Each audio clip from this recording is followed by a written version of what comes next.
They're clearly breaking the law. We know they're going to do it every night. It would be easy to get enough law enforcement to kettle them in and throw every one of these motherfuckers in prison for the maximum like they did January 6th. Now, I know a jury's going to be sympathetic. I know that all these pro bono lawyers are going to come, but at least make the effort. I'm so frustrated because what I see and what a bunch of people like me see is it's a fucking joke. We all know that the left could come beat our ass and riot and do whatever the fuck they want, and there'll be a slap on the wrist. And if we ever get uppity even once, they're going to break down our door and ruin our life. And that's it. Why should we have to accept that? Yeah, I got a kind of cheeky answer, but you're not going to like it. Trump's lawyers are all tied up to an immigration shit. They're all tied up to an immigration shit. He doesn't even have enough people to do the immigration cases that he's trying to do.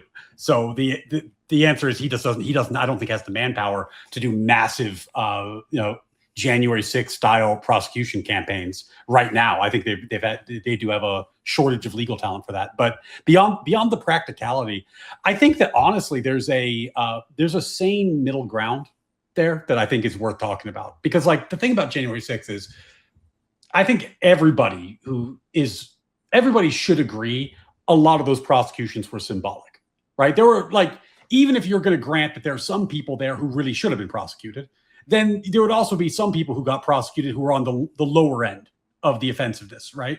And they went after everybody. And to the point that you're making, Rob, as I understand it, you're saying, well, in this riot scenario, they're only prosecuting the worst guy. And only that one, right? So how come they're not prosecuting further down the line? And I actually what I agree with you about is like, I don't think one guy is sufficient for deterrence.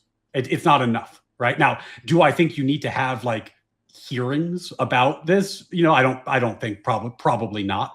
But I do think what you should do is you should roll up the ones who you have the slam dunk cases against. Like the three idiots who were holding the barrier and they were using it like a shield to bash law enforcement. Okay. It's hard to imagine you couldn't get a conviction based off that video alone. Okay, you're assaulting a law enforcement officer on camera. Oh, there we go. We got you. Set up the prosecution and then see if you can roll them. Like, did anyone tell you to be there? Were there any communications networks? Let's get your phone. Like, we could cut you a deal. Like, get a handful of them and then start like a real honest to God investigation. Now, by the way, I don't know that they're not doing that. It is possible they're doing that right now behind closed doors and just not talking about it. And that would be in a real investigation, like not like political theater. That would be the correct thing to do. You wouldn't broadcast to the world about your investigation. You would just do the investigation, right?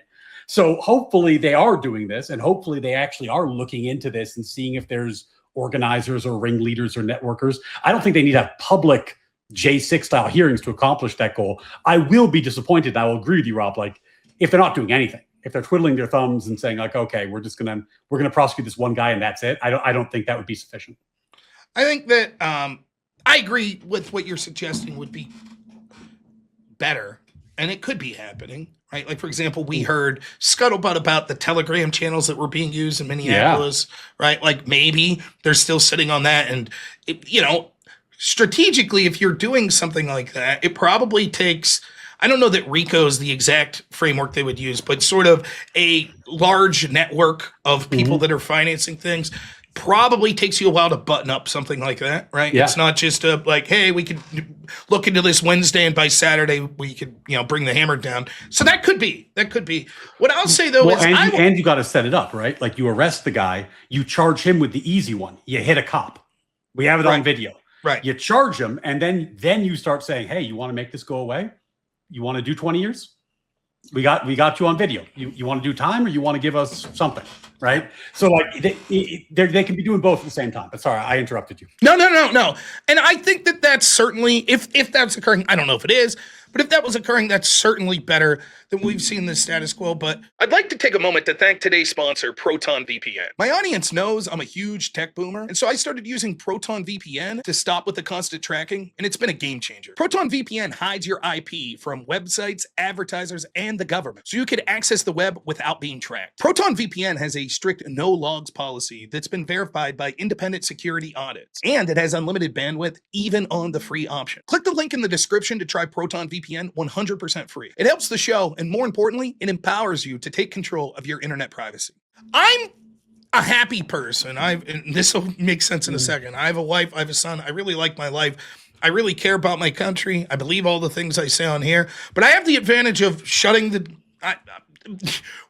what they colloquially call touching grass. I'm very lucky, and I know you are as well, Ryan. Like I think we're happy people, so I can shut this off. I turn the stream off at the end of the night. I wake up tomorrow. I'm going to go to the playground with my son. It'll be great, right? But there's a lot of people that share my dissatisfaction that don't have that, and they're getting pissed. They're getting real fucking pissed, and I don't know how long you can tell these people. Sorry, you just got to eat shit. You got to accept the double standard. If the left comes into power for 8 years and they break in your door because you're pro-life and throw you in prison, your friends aren't allowed to protest that. They'll throw every one of those motherfuckers in prison, and you're just going to have to eat it. And all of society's going to say you're evil, and you just got to take it. But when they do it, when they riot and they beat the shit out of people on a nightly basis, you just have to put your head down and go, I accept that. Only 1 or 2 people will be punished for that, and I accept that. And I don't know if this continues for year after year after year. I don't know how the country survives this. I don't know how this doesn't create a group. I know this is outside the scope of what we talk about in this show, but they just released the body cam footage of that poor gentleman, Nowak, that was killed by a Sikh in the United Kingdom. He was stabbed by a Sikh with his ceremonial dagger, and the cops arrested him. And it's brutal. This man's sitting there bleeding out, begging that he can't breathe, that he's been stabbed over and over. Cops handcuff him because all it took was one word: racism. I don't know how countries survive this double standard much longer. I just don't know. And so for me, I would implore the Trump administration, you better start fighting fire. I'm not suggesting I'm not pack the courts type guy. I'm not suggesting that. I'm saying take the legal framework that has been outlined and accepted by every major left-wing person in this country and use the exact same standard that they sought to use on you against them and their people. I can't see a good reason why not to. And the less it happens, the more the lesson is we're allowed to riot and they'll get away with it. And I know, and I think you know this, the Democrats are like, get out there and riot. I hope one of you die so that we could have a martyr like Renee Good, like Alex Preddy, and they'll get it. They keep setting up the situation with violent confrontations with ICE, which will inevitably lead to a federal officer either legitimately or illegitimately. It won't matter. Look at Renee Good and Alex Preddy, and the differences didn't matter. Both were, the feds murdered them. I don't know how we stop it unless we just start putting our foot down and saying, no, fuck you. You all go to prison. That's the standard that was outlined. And if a Democrat wants to come in and pardon you, fine. That's the system we have. But you're all going to jail. And I don't buy also the argument, well, they just don't have enough people because they're enforcing ICE. Take a fucking week off and send these people to Newark and arrest all these motherfuckers and then let them languish like they did the January 6th people. We'll get to your case when we get to it. Ask for extensions because there's so many people that were forced to be arrested that they're having time to process them all. That's what I would do. Yeah, so. I mean, I think again, I get the feel, like the need for karmic justice or righting the scales or whatever the kind of the cycle there is, but I don't know. I guess this is the confusion on my part, and I will see how the administration handles this. And I haven't watched as much footage as you did. I saw you were watching it like for a few hours. So I think you've 3 nights in a row. Yeah. Yeah. You've seen a lot of it. I've only seen like 15 minutes. In the 15 minutes I saw like 8 or 9 clear felonies, right? Like on video, slam dunk, like, oh yeah, that's a felony. That's a felony. That's a felony. That's a felony. And that was 15 minutes. Right. So I just don't think they need to do some like deep dragnet thing in order to get like a bunch of people charged and arrested. Right now, will they? Is an interesting question. Right now, do you know how many people they arrested? I know it was at least one, but I got that one name. I don't know if there's more than one. Over the past, they've announced like 4 or 5 over the 4 or 5 days of rioting. So like you'll hear, we arrested 2 people last night. We arrested 1. Last night, they declared an unlawful assembly, which I believe is the 2nd night in a row. And they actually did kettle people in, and they arrested like 2 busloads of people. So maybe 50 to 60 last night. Now, the question is, like, is that a felony? I don't know the specific. It's a misdemeanor to be. I mean, a lot of people got charged with the Capitol for trespassing. Yeah. So the thing about the Capitol that's so different is that because it's D.C., you have like full federal law over everything. Like all the crimes are federal crimes in DC. Whereas, in New Jersey, if you wanted to charge like trespassing, like not on like if you're charging like unlawful entry into the ICE facility, that might be a federal crime. But like trespassing, like you're out past curfew, the curfew's a state thing. The state would have to charge that, not the federal government. So will New Jersey cooperate? Interesting question. Is New Jersey interested in enforcing this? Interesting question. I think that's worth keeping an eye on too. Like, will New Jersey actually bring charges? Because I think we've seen, and this is a little bit of a tangent, but we've seen that like one of the things that states can do is help. And when states assist ICE, it reduces the friction, it reduces the violence. So is New Jersey serious about this? That would be interesting to watch. I don't think they're going to charge like busloads of people, especially for like a violating curfew or like a low level thing. But why not pick the 9 people who you could find on video assaulting an officer? Right. I mean, and I 9 is the number I'm making out of thin air, but I think from what you saw, you'd say it's at least 9. You would assume. Oh yeah. Well, I think everyone who got in front of it, like I said, obstructing federal law enforcement carries 1 to 8 years. There's at least 100 people that have done that. They should all get that charge. Every one of them that's standing in front of that gate preventing them. You see 8, 9 at a time doing that. And they've done it all over. By the way, what they're finding out is they announced the one dude they arrested yesterday is from Portland. These are the same paid agitators that go around and do this shit all over the place. And so, like, they're allowed. They did it in Minneapolis. They did it in L.A. They get away with it. They did it all through the summer love with George Floyd. They get away with it. There is never consequences. Ever. And just arresting 2 or 3 of them ain't going to cut it, as far as I'm concerned. That would be an interesting approach. Like, how about this? You take the busload, right? People get arrested for these lower level crimes, right? Okay. Like, are you going to make a federal case out of like misdemeanor trespassing? Probably not. But when you arrest them, you have their IDs. Then you just find the people who are out of state. And you're like, all right, you're from Portland. You're in New Jersey rioting at this facility. We're investigating the crap out of you. Right? Like, we're going to, all the people that we have like clear felonies on, we're charging. All the people who we have indications that there's a reason to investigate because it looks like they're instigators. They're the actors. They're the people who, like in BLM, the people who are coming from out of state. We're gonna investigate them, and we're gonna try to crack what that network looks like. That looks like smart police work to me, right? Where what you're trying to do is figure out how can you get low-level people who will get you up the chain and get to the people who are actually organizing. Because earlier you talked about RICO. If you were going to bring a big case, if you were going to have kind of like that big flagship case that you make like a national story out of, it can't be a guy hit a cop. It has to be, we found the Antifa network. We found the Telegram, right? We found the people who are connecting the people, and now we can put all the pieces together. I will say though, those are tough because these motherfuckers are typically decentralized. Yeah, right? Like it's a little bit. I'm just picking on at this point, but it's a little bit of the Pisco logic, right? Where they're like, oh, I'm just here protesting. And somebody else is like, oh, I'm just sending Telegram messages. And somebody else is like, well, I'm just coordinating the Telegram messages. Now you put it all together and it becomes something more sinister, but each piece of the puzzle is separate. Yeah, I mean, I know it's not realistic. In my lifetime, man, wouldn't it be nice to see my government go aggressively after the people that are actually breaking the law as aggressively as my opponent's government comes after me. But I think it'd be nice to see once. I don't think there's any negative consequences whatsoever to doing the exact same thing to them that they did to us. I don't see any negative. What are they going to do? Call them a fascist? Like, going to all of a sudden suggest packing the courts? It's like, whatever. It's already all baked in. Let's get this and get some wins on the board. The other thing is get some wins on the board. Like, we talked about this endlessly on the show, but this administration, whatever things it does that I found favorably, their track record of landing a prosecution is pretty dismal right now. Like, there's guys who were just hitting cops.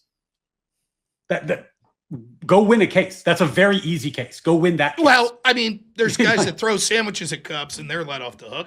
And I'll guarantee they'll let some of these people off the hook. If it was local juries, They will. Yeah. And then there becomes a question, what do you do then? That's an interesting question too, with how do you account for the local jury? Now, the thing about the sandwich versus like what happened last night, like when you're hitting a cop with a metal rod, that's a little, like it looked like it was a traffic barrier. That's what they were picking up. Do you think if someone threw a sandwich at an officer on January 6th, they'd have went to prison? Oh, probably, yeah. But Rob, the point I'm making is if you're worried about sympathetic juries or unsympathetic juries, one of the things that changes that is the facts. Right? Like with a sandwich, you're saying, oh, well, this technically is assault, but we all know no one got hurt. But technically it's a violation of the law. Please read the law, jury, do the right thing. In this one, you're like, well, they hit the cop with a metal bar. What would you do? Like, what would you suggest if that got brought up and the jury says not guilty? Well, I mean, jury nullification is a real problem. Jury nullification is like one of the, when I was talking about like fundamental norms that like you really like, I don't know if you know this, lawyers are not allowed to talk about jury nullification near courthouses. Right. We can't even tell it to jurors because I didn't know that. But everybody knows it's you know, like the Death Star with Star Wars, it's like if you shoot the missile here, the whole thing explodes. Right. The whole criminal justice system has a weak spot, and it's jury nullification. So lawyers aren't allowed to tell the juries that they're allowed to nullify because it's like we all know that there's a problem there, and it could lead to like the destruction of the system if it became a widespread practice. So yeah, that's always a concern. But the best antidote to potential jury nullification is having really good facts. You know what I mean? I disagree. I think the best antidote is to make their lives miserable in totality, the entire side, using the legal system. That's my solution. Okay. You know, the system itself being tied up in these lawsuits or being tied up in criminal convictions and whatever, that's punishment as well. So fuck it. Do it to all of them all the time, constantly. Wouldn't that incentivize jury nullification? Like if you brought, maybe I don't understand what you're saying, but like if you brought like 100 cases, right? And let's say 5 were pretty good, but like 90 were kind of on the weaker side. Wouldn't that incentivize jury nullification? Well, yes, but it would incentivize slightly more. It'd go from 99% we're going against evil Orange Man who is the Fourth Reich to we're going against evil Orange Man who's the Fourth Reich and also brought a case that we don't think was the best. I guess it would increase like 1% that they would call him a fascist and demand for jury nullification. But the real problem with jury nullification, the impact is people get away with shit unpunished. So this would at least punish. Well, but see, this is why I was saying I want wins on the board, right? Because part of it, like, okay, there's the law part. Like, I like having clean cases. I like prosecutors to bring cases they can win and are on. Like, okay, there's all that legal stuff. We've talked about it endlessly. But the other thing I really want, Rob, and this is more politics than law, I want people to have to see a cop getting hit with a fucking traffic barrier and the left being, and then getting convicted and the left being like, there's no justice. There's no justice for this man who hit this cop with the traffic barrier on video, right? Like I want them to have to, I want this to be like an obvious, you did something crazy. You hit a cop. What the fuck were you thinking? And then now you're going to jail and either defend it or admit that this is a fucked up thing. This is a thing that shouldn't be happening. Because to your point earlier, Rob, that you made, they're always fucking rioting. And I watched a little bit of left-leaning coverage in prep for the show, and almost none of it was about the riots. It was all about like, well, what nefarious thing is happening in the detention center? What bad thing are the? But why would that change? If one of them goes to prison, they'll just ignore it. Yeah. Okay. But I'm saying I want it, Rob. I want. I want every one of them in prison forever. I want to be able to go to a debate and be like, I want them to go as long as the January 6th people did. Mm-hmm. Yeah. Well, what I'm saying is I want the hyper clean example. I want to be able to go in there and be like, okay, you guys think that the left is spotless? Here's this motherfucker hitting a cop with a bar. Here's his conviction. Are you defending that one? You know, I want the clean example. Now, I would also like 10 more clean examples. Why is the conviction necessary, though? Why is the conviction? I can show you hundreds of footage from George Floyd of people that never faced any consequence. Looting, burning down buildings, beating the shit out of people. What's the left's response to that? So if I was like, look, that guy got convicted, you know what their response would be? It's not going to make a difference to them, like at all. My point is this. What is the negative? What's the negative? I can give you the positive that at least we get some sort of reciprocation isn't the entire theory of the law supposed to be as best as possible? It's equal application. That's sort of the sanctity of the law, correct? Well, it kind of not in the way you're suggesting, but there's two different things. This is now I'm getting like academic, but there's two different things. Mm-hmm. You're supposed to get equal treatment when you're brought before when you get your day in court. Mm-hmm. The question of prosecutorial discretion, like when they charge and when they don't charge, has never been equal, right? Like, and I don't mean that like when we got into these conversations and I got into like, oh, political prosecutions, me and Rob disagree.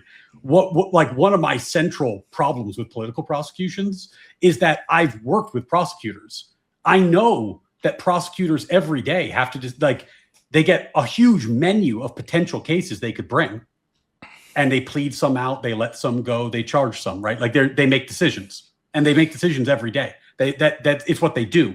They have to make decisions.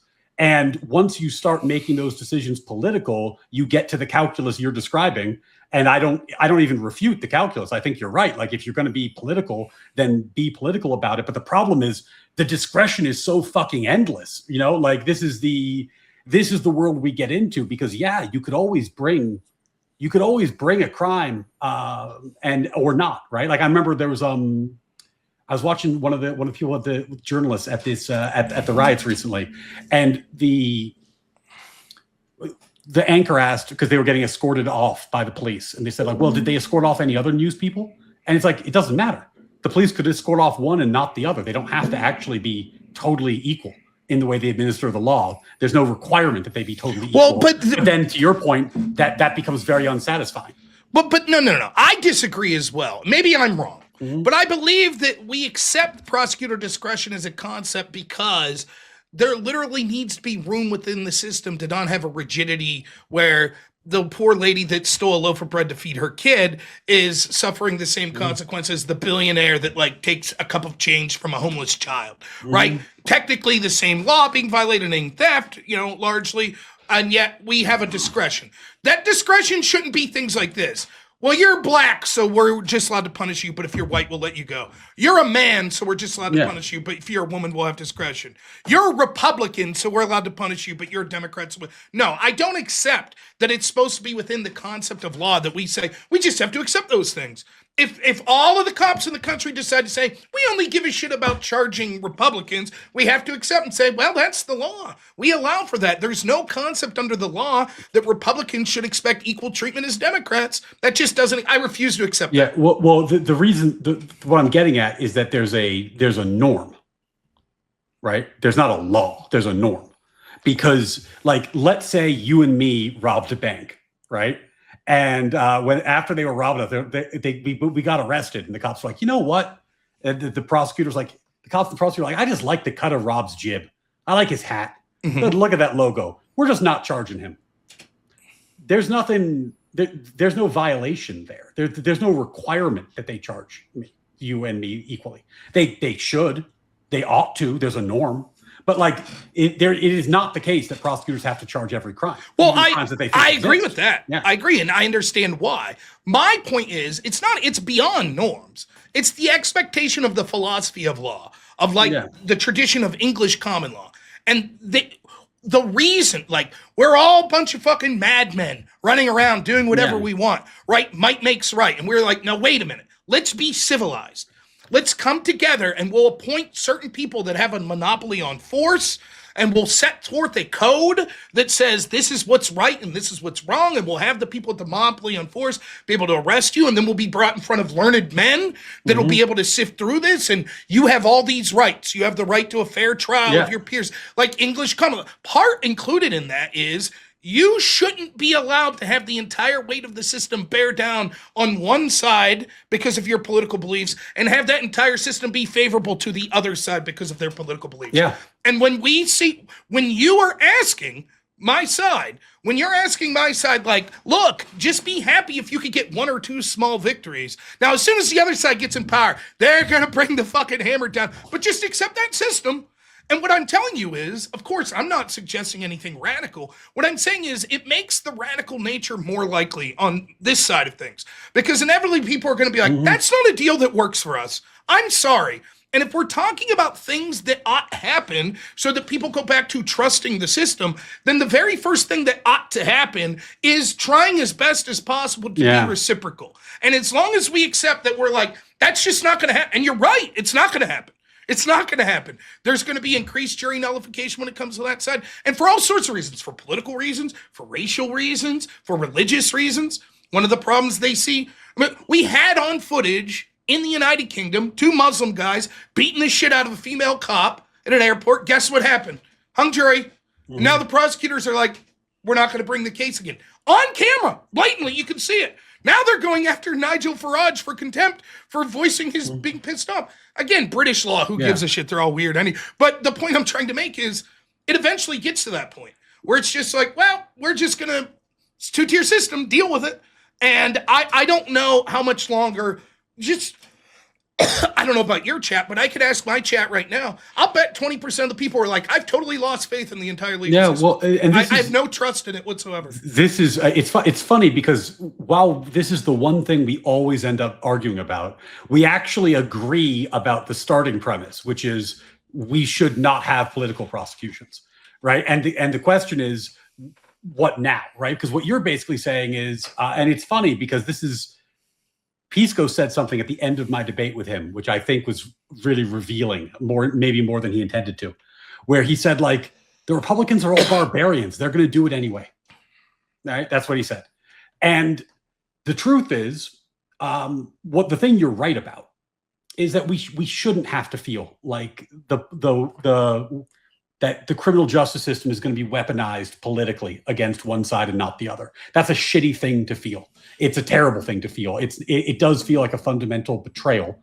And in a world where we believe that the other side is purely barbarians, it is very hard to come up with a reason not to do the same thing, right? Because you're at that point, you're in like eye for an eye deterrence. The question is, are we in that world? And it's tough, man, because I'm at such a disadvantage in these arguments with you because I'm constantly trying to make the case that we shouldn't view ourselves as being in that world. And then every leftist I interact with goes out of their way to make it as obvious to me as possible that we are in that world.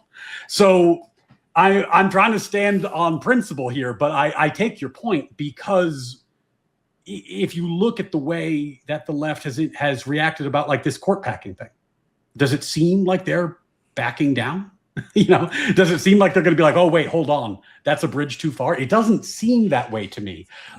So I'm, as I said to Pisco, like, you're doing a good job of convincing me that maybe steps that I would find uncomfortable are necessary. But I'm trying to be an optimist about it, Rob, because the problem is once you go down that road, shit, like what's the bottom? Like, how do we get out of it?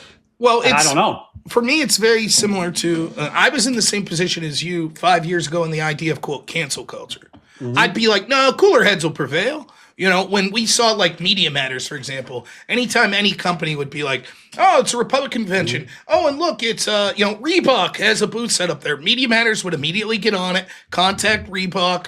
All of these lefties would be like, fuck Reebok, whatever, boycott them. And so eventually this happened enough that these corporations came to the calculation, look, if we upset the right, they're just going to be like, well, we don't like you. If we upset the left, they're going to financially bury us. They're going to boycott us. So we'll just lean to the left. Right. And that's the game. Right. And so if you're doing game theory as a company, I would absolutely be like, we lean to the left, give to the LGBT cause, don't give to the pro-life cause. Don't ever do that. But yeah, sure. Now, the truth is, I think most of these corporations don't give a shit. They're just like, we're trying to make money. We have a fiduciary responsibility to our shareholders. That's it. And it makes sense in that world. And I said, but still, we should not reciprocate. We should not reciprocate. Cooler heads will prevail. And you want to know what the truth was? They're not going to prevail. They aren't. The only thing that will change it's mutually assured destruction. That's it. Only then, when the consequences meted out by these people, the standards are accepted. We accept your battle. You've declared this to be a war or a battleground. We now accept. Because the way it works is they're like, this is a battleground, and we're like, we don't want to join that battleground. And so When we get victories, we don't advance forward. We're just like, yay, we've kept things the way they are. Then they get victories and they push the ball. Then we get a victory and it stays. They get a victory and push the ball. So all of a sudden, now you could have an attorney general get elected in Virginia that wishes death upon Republican children, right? And we're supposed to talk about norms and, it only goes one way. So eventually, begrudgingly, I don't do it. I'm not going out canceling someone. But was I surprised when Charlie Kirk gets assassinated? That when the people were celebrating it, that there were people showing up to Home Depot saying, this bitch right here was on social media bragging about Charlie being dead. Fire her. It sucks that that's the world we're in, but that's the predictable consequences of only one side gets to play that game. Inevitably, the only chance the other side has is to say, then we play the game. So notice, though, that I'm not suggesting escalating to the point of, let's pack the courts. I'm not suggesting that. I'm saying all the shit I was told, that is true. Very low bar to starting an investigation. Very low. No one's above the law, even former presidents, right? Prosecutorial discretion, they can decide who to go after and who not for whatever reason they want. Okay, I take those three concepts and say, what's the fucking problem with watching left-wingers riot and locking them all up? Then there you go. You get the January 6th treatment. Why not? And I can't come up with a reason. What's the argument? They're going to escalate? If this happened once, and what I see it as, what you've done is, by that not occurring, Alex Preddy's dead. Renee Good's dead. That's the real consequence, in addition to the political shit. Let me ask you this question, Ryan. I've heard repeatedly, over and over, I'll be careful because we're on YouTube, I've heard repeatedly, how many officers died in January 6th? They'll say 5, right? Now, the real answer is 0, right? But Brian Sicknick did pass away a day or two later from a stroke, or complications from a stroke, I believe, which they were unable to connect to January 6th. And other than that, they talk about officers that tragically took their own life later. Anybody following up on the ICE agents? See how many of them take their own life? Do we get to say the left killed them? Yeah. It won't work that way, will it? There won't be political consequences. There won't be cultural consequences. There won't be legal consequences. And we'll watch the left ride over and over. And then, you ready for this spoiler? Sometime in the next 10 years, there'll be a right-wing riot. And when that happens, get ready. You'll remember that date the rest of your life. Because they're going to beat it into your head like January 6th. They're going to arrest every motherfucker who even considered traveling to that event. They're going to go through everyone's emails. They're going to debag people. They're going to take away the right to own guns. They're going to throw them in solitary confinement. Everyone in the media, right-wingers will crawl over each other to be like, this is despicable. My goodness, we have a problem on our side. All of it starts with the legal system, because there is this idea that we're like, well, we just point to the authority and say, well, look, it had to be January 6th was worse. How do I know? They had almost 100% conviction rate. And look how many people they arrested. And it was the largest FBI task force ever. It's time to start playing that game back. That's my argument. Well, I don't see any argument why it's not. Well, if you were going to do, I guess maybe it's a reframe, because the thing that you were suggesting earlier, where you literally prosecute everyone, you do the exact parallel. Correct. I don't even think it's I don't think it's a very good idea. I think your conviction rate's going to be low. I know you don't care about that as much as I do, but I do care about that. I think your conviction rate's going to be low. I think you're going to get a lot of people who are overcharged. You're going to get a lot of jury nullification for the reasons you said. I don't think it's even going to send the message you want to send. It's just going to be another fucking Trump fumble. What I would do, let me put on my, if I'm going to be my attorney general hat, if I was fucking AG or in Kash Patel's position, what would I be doing? I would have said, okay, if I'm the Trump administration, we've had these riots going on, LA, Portland, Chicago, New Jersey, right? We've had tons of them. We've had people to arrest. We've had investigations to quietly launch. Is that actually happening, Rob? I couldn't tell you. Let's assume from if I was in charge, it would have. And what I would do, that RICO case you were talking about, where it's okay, let's actually connect the big fish. Let's do because if you're gonna get a symbolic justice, Rob, it's gonna have to be something that sticks. It's gonna have to be something that has some teeth, that gets into the zeitgeist, right? And the way you would do that is you bring the big RICO conspiracy case and you bring it like right before the Charlie Kirk trial starts. I mean, I could accept that to some degree. I could, but don't you think that would change the game? Like when you're saying like, no. When everyone's looking at this Charlie Kirk, we're going to be like, now we found the motherfuckers. They didn't pull the trigger, but we found the motherfuckers who created the structure that led to Charlie Kirk's death, and we're doing something about it right now. You don't think people would get like psyched about that? You don't think that would like? I feel like that sure, would. That would psych people. That case is going to completely. That case is going to be harder to win than guy who's blatantly letter of the law obstructing that vehicle. We're charging him for that blatant crime. There's no reason not to do both. There is no downside whatsoever. And the idea of like low conviction rate, you have them on fucking camera. Like we agree on that one. Well, that's all of them.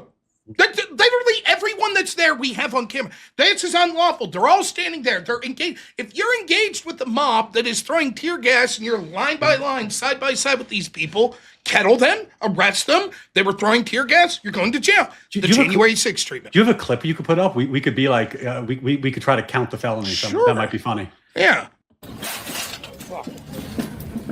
Are these state or are these federal? I don't know these officers right here. Those look state. Yeah, those look state to me. Okay. Get off the fence. I can't see the logo. Get off the fence.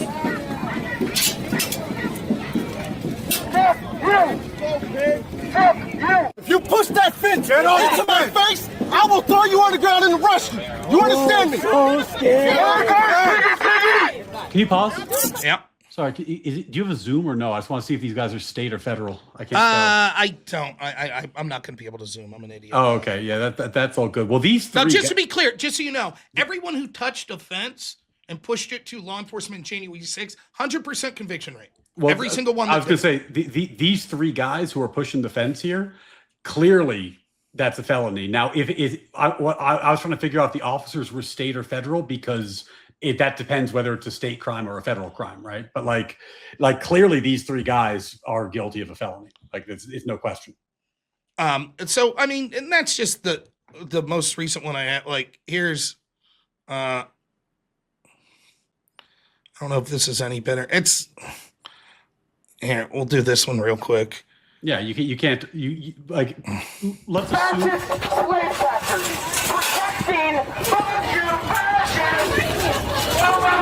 We'll skip ahead a little where it gets more violent.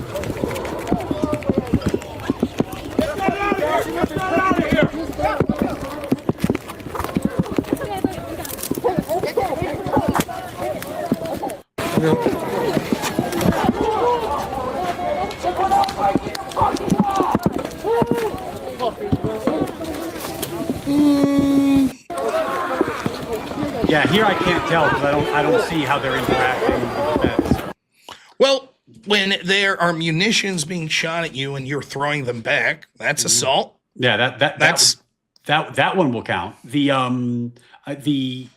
So we got the guy throwing the munitions. Then we got with that big crowd scene. It was hard to tell. How is everyone that's there once it's an unlawful riot not breaking the law? Well, what are you every single person? What are you charging them with? What am I? Being at a place that's been called an unlawful assembly? Well, but this is what I'm getting at. Like, is the unlawful assembly, that's going to be state, right? Okay. Yeah. Charge them state. Well, who's charging them with the state crimes? Well, okay. Well, if the state doesn't charge them with the crime, then there's no ability to say the feds to call an unlawful assembly and charge it. Well, it depends. I don't actually know New Jersey that well, but like in general, one of the limits, this is what we're talking about with Renee Good, is that most crime within a state is not a federal crime. So in order for it to be a federal crime, it has to have like a federal element to it, right? So like if the state says there's a curfew and then you violate the curfew, that's a state issue, not a federal issue. So you need to have, in order for it to be federally charged, you need some kind of federal hook, right? Which would be assaulting the officer, forcibly resisting the officer, forcibly impeding the officer, blocking the car. If those were federal officers holding the fence and saying stop pushing the fence, that would be an 18 USC 111. But I don't like ICE, for example, doesn't have the power to enforce a curfew. and ICE doesn't have the power to enforce a protest. You can only be in the protest zone. That's the state. So, like some of these crimes, they can't the federal government couldn't necessarily charge. Right? Yeah. There's ways to get creative and charge all these people. I don't give a shit. Like I'm unpersuaded. They are intentionally blocking and aggressing federal law enforcement from entering or exiting a federal facility on public streets in their effort to do it. They are being forced out as they throw munitions back at the people. They're in the crowd heckling, threatening them. They are shoving back against them. Yeah, So now for me, let's leave the jury nullified. Charge the motherfuckers. But that's what I mean. Like if you look at that first scene you showed me, right? You had the 3 guys who were pushing the fence. I think those are let's assume those are feds. Again, I don't know, but let's assume those are obvious charges. Then you got these other guys who are who are just touching the fence on the other side. Were they arrested January 6th if they did this behavior? I'm going to assume the answer is yes. I don't know. They should be charged. These people should be charged. Okay. Well. I guess the law is either equal Rob, or it's not. I'm gonna have to. I know we're not debating, but since you use the line, you haven't convinced me. I'm gonna have to use my counter, which is my job is not to convince you. Well, that might be true, but the point is someone who cares about trust and faith into this system. You have to understand, because this is allowed to happen, you're losing the faith of this side. That's it, and it just being like, well, it just has to be this way. We have to parse through and say any potential defense that could be of these people, and have to have specifically on camera them doing these specific things before they arrest them. But if you're a right-winger and you do something like that, they're just going to round you all up, investigate if you're a pro-life protester and you're outside an abortion clinic, they'll kick in your fucking door. They don't care. They don't give a shit at all. As long as that system continues, it doesn't matter how persuasive you are as to but let's look at the... You sound to us like Pisco sounds to you. No, in a sense. Let me finish my thought. Rob, be realistic. In this sense, and that it sounds like this banal. Wait a minute. Let's take it step by step. And let's look at why you have to accept that if you ever go to a protest that gets out of hand, a right-winger, your entire life will be upended, but left-wingers could do it every week. And let me go through step by step and explain to you why it must be that way. I'm not saying you're a bad person or doing it for the same reasons. I'm just saying at some point people just throw up their hands and they say, we don't give a fuck about this Rob, explanation. The guys who were at the rally at Jan 6 but didn't enter the Capitol building, did they get arrested? Some, but most didn't. But mostly not, right? Correct. Like the people they were in an unlawful they were trespassing, these people. Yeah. The people who were in the first thing we saw, they're all the way down frame. They're just standing there watching the altercation. They're not yelling or screaming. They're just literally watching, right? They're not blocking anybody. They're on the right side of the fence. They're not pushing the fence. They're not. Owen Schroyer, Brandon Straka, Enrique Tario. That's just 3 I can name off the top of my head. They weren't there. They got arrested. Yeah, but my point is arresting those people who are down the fence. Let's say you did it. Did it. They get a public defender for free and their charge gets laughed out of court by a magistrate judge instantly because there's no way you're going to get a conviction and everybody knows it. Then we're going to be on the show and you're going to be talking about the fucking magistrate. You know what I'm saying? But the problem is it's a bullshit charge. And because it's a bullshit charge, even in a political climate, the bullshit charge isn't going to stick. Now, but there were 4 or 5 people that we saw who clearly had felonies. So all I'm saying your argument is bullshit charges work for Democrats. They'll get 100% conviction rate. So they should charge whoever. Game theory, you'd say, totally makes sense. No. Forget justice. Forget justice. I'm not saying that. Did it work January 6th? Did they have almost 100% conviction rate? I think if you when you enter the Capitol, they have a slam dunk on you. That's the problem. No. They just like if you violate curfew, they have a slam dunk. Just like if you obstruct the vehicle, they have a slam dunk. But who charges the state? Who charges violation of curfew? It doesn't. It the doesn't. State. The state. The federal government can't charge it. It doesn't matter. Could the federal government charge that all of these people are reasonably obstructing law enforcement? No. Why not? They're literally outside. They're building barricades every single time. They are literally building barricades during the day to prevent the vehicles from leaving. Yeah. And people are knowingly attending that, cheering it. You said all. I think you could charge a sum, and that's what I'm saying. Like, there's a bunch of people you could charge. So I don't if I think sit there and I cheer it on, but I never move a brick, then I haven't. Even though I'm engaged in this same sort of unlawful assembly, I haven't done anything.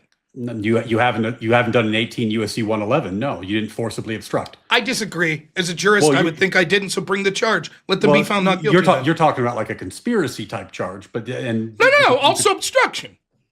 Well, okay. If you're just standing watching and you didn't use your body to obstruct the cop, how did you obstruct? If I am materially helping the people that are intentionally obstructing, knowing that they're obstructing, then yes, I should be able to be charged for that.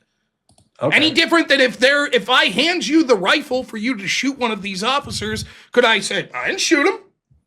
I just supported and cheered him on to do so. You'd be talking about a conspiracy or aiding and abetting. Okay, charge. Well then, whatever that may be, then yeah, charge him for that. Yeah. Sure. And I'm not sure that the thing is with 18 USC 111, I'm not positive that you actually can charge it that way. I'd have to look at that. That's an interesting question that you're raising, but it typically is not charged that way. I don't know if there's a mechanism to charge it that way. I could look into that for the next show. I haven't ever deep dived that. We saw people that went to the Unite the Right rally get debanked, had their lives ruined, be charged. I'm tired of watching hundreds of examples of left-wings rioting, nothing being done. And one of my best friends on this subject, who's a learned attorney, saying, it'd be great, Rob, if we could arrest one or two of those people. Oh, that's bleak. That's bleak. No, Matt, what's bleak is me thinking about our show the next week where you're like, Ryan, how come we can never convict any of these motherfuckers? And I'm like, Rob, I was telling you that's a bad charge. And they're like, damn it. But you would be doing the same if they convicted those three guys, which they won't. Most of those guys will be left off the hook, if not all of them. And then if we charged them and they were found not guilty, you'd still be like, well, I guess next time we should be more selective in who we charge. Next time that three guys shove a gate at law enforcement, we would say, you know what? Those last charges didn't stick. It'll require a higher bar. They got to do the thing that the Trump administration has proven itself to be really, really bad at this term around. They're great at the Supreme Court. Like the John Sauer litigation team, they've been fantastic. But in terms of line prosecution, in terms of bringing a good case and making it stick, they've been pretty shit, Rob. They've been pretty shit. I don't know how to sugarcoat this. Well, that's true. They've been fucking terrible at this. So what they need to do is they need to be good at this job. Like, what's her name? Who's this? God, now I can't remember her name. The lawyer who does civil rights enforcement for the Trump administration. I know who you're talking about.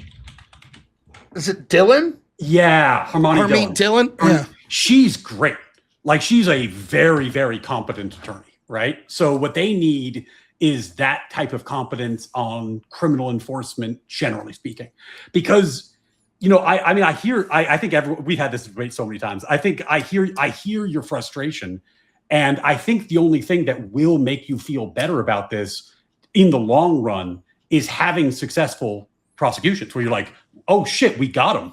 We actually got him. Getting one guy will do nothing. No, okay, I disagree. If they get the gate guy there, I'm supposed to be like, whoo, thank goodness they get thousands of us. We get one of them. I'll just be like, what the fuck is this? This is nothing.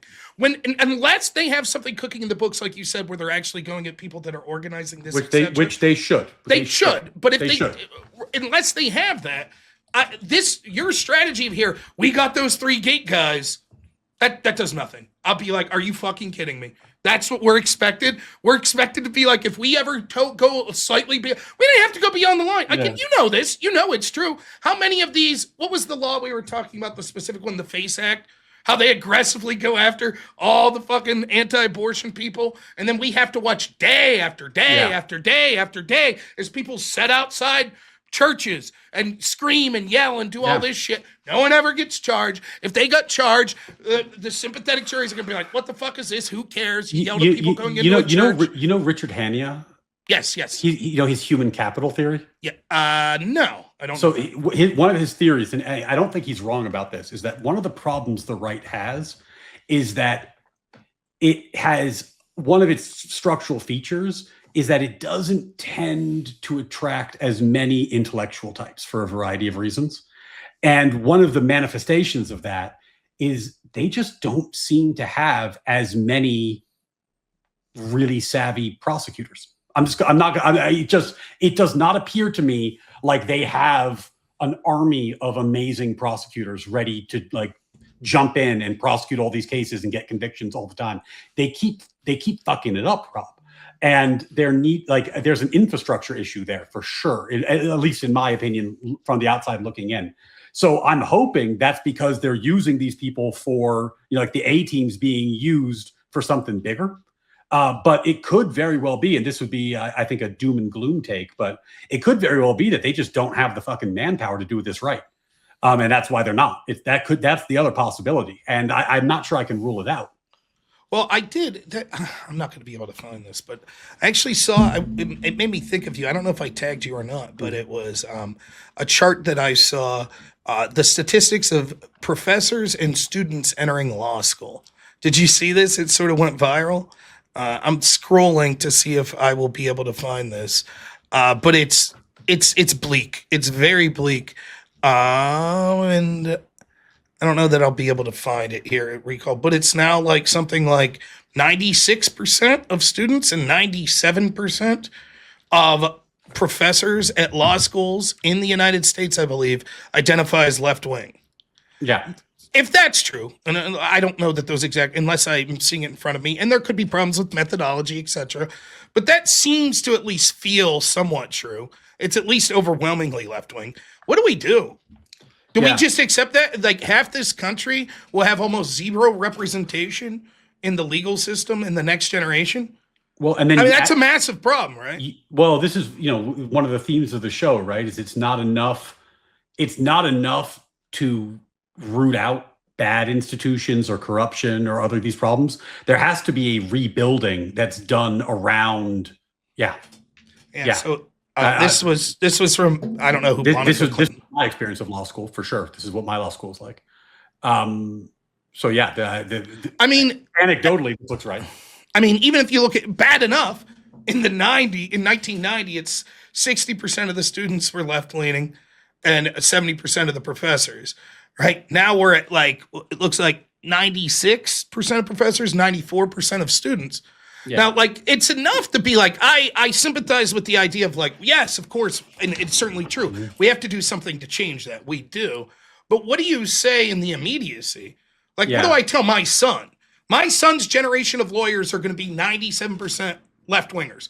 And by the way, when it says left, if this mirrors colleges, not just law school, but colleges in the work Jonathan Haidt's doing, it's not just that they're becoming left, it's they're becoming radically left. And if that's the case with law students as well, why should my son have any faith at all that the legal system will be even the appearance of trying to be fair for him? Well, but there is the counterpoint to that graph, which I don't have the data on, but just from personal experience. Mm-hmm.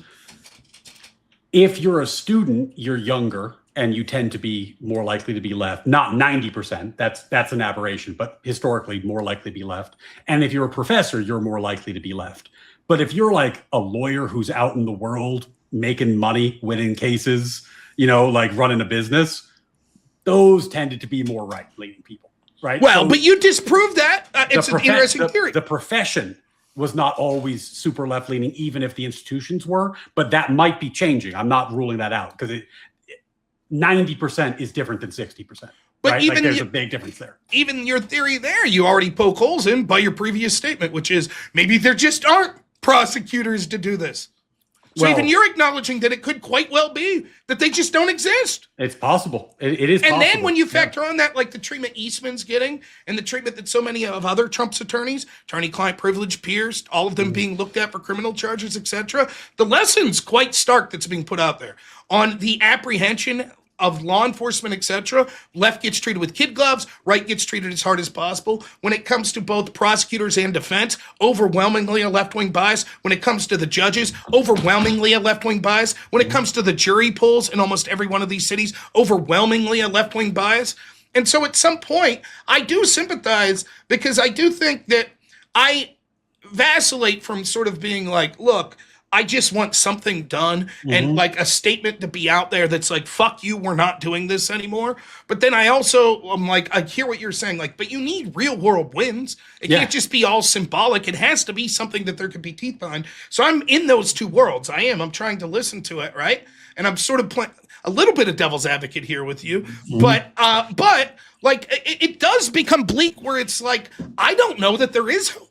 Well, I don't know that there is. I think Republicans, we are likely to see a system where Republicans could win for the next 15, 20 years, and it'll be irrelevant when it comes to the legal field because the legal field's just going to be like, fuck you. We'll just choose to ignore the law. We'll choose to blatantly have a two-tier system, and there ain't a damn thing you can do about it. You ain't going to be able to find attorneys to push back. So what are you going to do about it? And if you do, we'll have juries that are just like, fuck you, we don't care. We're morally righteous and you're evil, so we just don't give a shit. Or we have our racial in-group. And we don't go, we're Muslims in Minneapolis. We don't give a shit. We're not going to vote for the Somali daycare guy to be found guilty. We don't care. How about that? What are you going to do about it? And I don't know. I don't know what the answer is. It is bleak to look at things from that perspective. I now will push back and say, as far as I couldn't tell you shit all about the people that did this study. So that could be garbage. I do know a lot about Jonathan Haidt and heterodox. And the numbers. He's great. The numbers in like general academia mirror this, where it's like it's a very bleak. He sort of draws a bright line straight from social media, where it's like once we had social media, you had sort of a like exponential increase in the radical left of students and professors. Well, one of my friends, he goes by Darwin to Jesus on X, but he's kind of like an X apologist, I'd say, is what I call him as. But Daniel, he's a good guy. He does a lot of like theology, philosophy on X.